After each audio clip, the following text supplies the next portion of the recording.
माझा वाढदिवस संपवून मी माझ्या प्रभागामधनं मी सिरमवरनं तर CNG पंप ते पेन्सिल पेट्रोलपर्यंत मी येत होतो.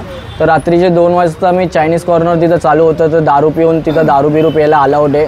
तर त्या चायनीज कॉर्नरमध्ये तिथं जरासं धिंगाणा चालू होता. तर मी तेवढंच बोलायला गेलो की त्या चायनीज मालकाला की बाबा रात्रीचे 2 वाजलेत की दुकान बंद कर, की दुकान चालू एवढं ठेवणं चांगलं नाही की एवढं रात्रीचं. मग त्याच्यावरनं त्याच रागावरनं त्यांनी माझ्यावरती दमदाटी केली. मग आतले जेवढे पिणारे होते तेवढे सगळे माझ्या अंगावर आले. अंगावर आल्याच्या नंतरून ते लोकांनी माझ्यावरती धक्काबुक्की करून ते लोकांनी मला मारहाण केली पहिले बुक्कांनी. मग नंतरून तिकडून मारहाण करून पुढपर्यंत नेलं. माझी चप्पल बिप्पल गाडी बिडी माझं शर्ट बिल्ट पूर्ण हे फाडून बिडून. त्याच्यानंतरून 2 ॲक्टिवा आज्ञात आल्या.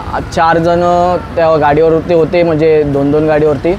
त्या लोकांनी रॉड आणि बांबू आणि चाकू याच्यानी माझ्यावरती हल्ला केला.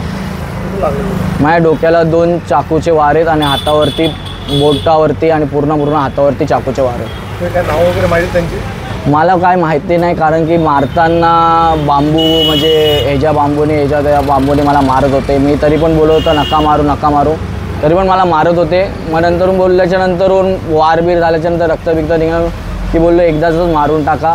मग तेव्हा ते सगळेजण तिकडून पळून गेले. मग मी तसंच तिकडून पोलीस स्टेशनमध्ये कंप्लेंट करायला आलो. तक्रार दिली पोलिसांना तक्रार दिली. तिथून मी डायरेक्ट हॉस्पिटलला गेलो.